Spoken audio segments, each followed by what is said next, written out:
ಇವತ್ತು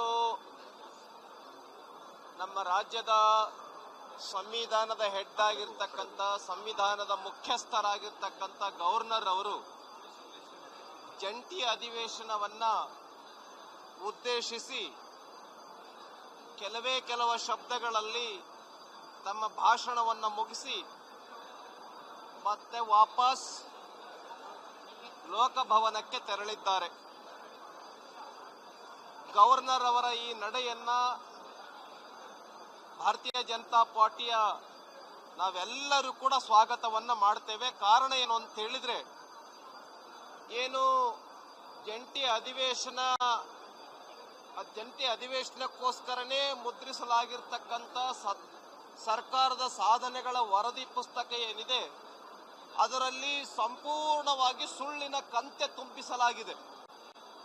ಅದನ್ನ ಗವರ್ನರ್ ಅವರು ಓದಬೇಕು, ಈ ಸರ್ಕಾರಕ್ಕೆ ಒಂದು ಕಿರೀಟವನ್ನ ತಂದುಕೊಡಬೇಕು ಅಂತ ಹೇಳಿ ಏನು ಸರ್ಕಾರ ಉದ್ದೇಶಿಸಿತ್ತು, ಗವರ್ನರ್ ಅವರು ಆ ಒಂದು ಸಂಪೂರ್ಣ ವರದಿಯನ್ನ ಓದೋದಕ್ಕೆ ಹೋಗಿಲ್ಲ.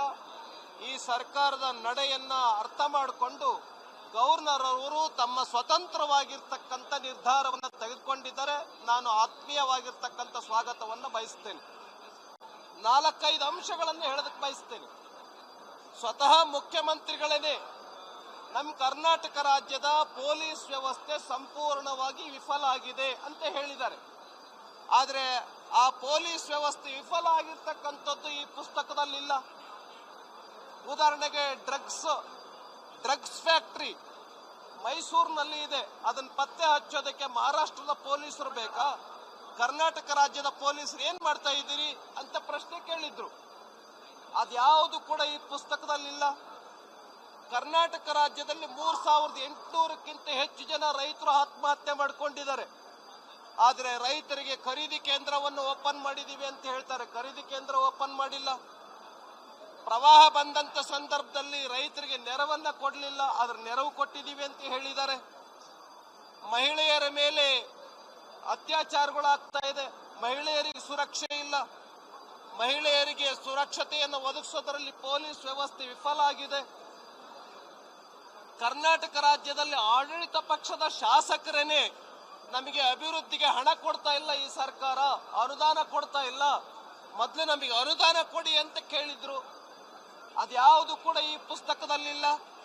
ಈ ತರ ಕರ್ನಾಟಕ ರಾಜ್ಯದಲ್ಲಿ ಕಾನೂನು ಸುವ್ಯವಸ್ಥೆ ಸರಿ ಇಲ್ಲ, ಶಿಕ್ಷಣದ ವ್ಯವಸ್ಥೆ ಸರಿ ಇಲ್ಲ. ಸರ್ಕಾರದ ಎಲ್ಲ ಇಲಾಖೆಗಳಲ್ಲಿ ಅರ್ಧಕ್ಕಿಂತ ಹೆಚ್ಚು ಖಾಲಿ ಹುದ್ದೆಗಳು ತುಂಬಿದಾವೆ, ಅದು ಅಪಾಯಿಂಟ್ಮೆಂಟ್ ಮಾಡ್ತಾ ಇಲ್ಲ. ಈ ತರದ ಅನೇಕ ಸಂಗತಿಗಳಿದೆ. ಇದನ್ನೆಲ್ಲವನ್ನು ಕೂಡ ಮರೆಮಾಚಿ ಸರ್ಕಾರ ಬಹಳ ಒಳ್ಳೆ ಕೆಲಸ ಮಾಡಿದೆ, ಸರ್ಕಾರ ಸಾಧನೆಗಳನ್ನ ಮಾಡಿದೆ, ಇಡೀ ದೇಶದಲ್ಲಿ 2ನೇ ಸ್ಥಾನದಲ್ಲಿದೆ ಅಂತೇನು ಸುಳ್ಳನ್ನ ರಾಜ್ಯಪಾಲರ ಬಾಯಿಯಿಂದ ಹೇಳಿಸ್ಲಿಕ್ಕೆ ಹೊರಟಿತ್ತು. ರಾಜ್ಯಪಾಲರು ಸ್ವತಂತ್ರ ನಿರ್ಧಾರವನ್ನ ಕೈಗೊಂಡು ಅದ್ಯಾವುದನ್ನು ಕೂಡ ಓದಲಿಕ್ಕೆ ಹೋಗಿಲ್ಲ. ಈ ನಿರ್ಧಾರವನ್ನ ನಾವು ಪೂರ್ಣ ಮನಸ್ಸಿನಿಂದ ಸ್ವಾಗತ ಮಾಡ್ತಿದ್ದೀವಿ. ಇವರೇನು ಮುಖ್ಯಮಂತ್ರಿಗಳು ಮತ್ತೆ ಎಚ್.ಕೆ. ಪಾಟೀಲ್ ಅವರು ರಾಜ್ಯಾದ್ಯಂತ ನಾವು ಹೋರಾಟ ಮಾಡ್ತೀವಿ ಅಂತ ಹೇಳಿದ್ದಾರೆ. ಅಗ್ಗೇನಾದ್ರು ಹೋರಾಟ ಮಾಡಿದ್ದೆ ಆದ್ರೆ ಭಾರತೀಯ ಜನತಾ ಪಾರ್ಟಿ ಗವರ್ನರ್ ಅವರ ನಡೆಯನ್ನ, ರಾಜ್ಯಪಾಲರ ನಡೆಯನ್ನ ಸ್ವಾಗತಿಸಿ ಭಾರತೀಯ ಜನತಾ ಪಾರ್ಟಿನೂ ಕೂಡ ಹೋರಾಟವನ್ನ ಮಾಡಬೇಕಾಗತ್ತೆ. ಸಂವಿಧಾನವನ್ನ ಹತ್ತಿಕ್ಕತಕ್ಕಂತ, ಪ್ರಜಾಪ್ರಭುತ್ವ ಹತ್ತಿಕ್ಕತಕ್ಕಂತ ರಾಜ್ಯಪಾಲರಿಗೆ ಒಂದ್ ರೀತಿ ಗೆರಾವ್ ಮಾಡಕ್ಕೆ ಏನು ಹೋಗಿದ್ರು ಶಾಸಕರು, ಅನೇಕರು ಕಾಂಗ್ರೆಸ್ ಪಕ್ಷದ ಶಾಸಕರು. ಇದು ಸರಿಯಾದ ನಡೆಯಲ್ಲ. ಸಂವಿಧಾನದ ಮುಖ್ಯಸ್ಥರಿಗೆ ಅತ್ಯುನ್ನತವಾಗಿರ್ತಕ್ಕಂಥ ಗೌರವವನ್ನ ಅಧಿವೇಶನ ನಡೆಯುವಂತ ಸಂದರ್ಭದಲ್ಲಿ ಕೊಡಬೇಕಾಗತ್ತೆ. ಇದು ಮ್ಯಾಂಡೇಟರಿ.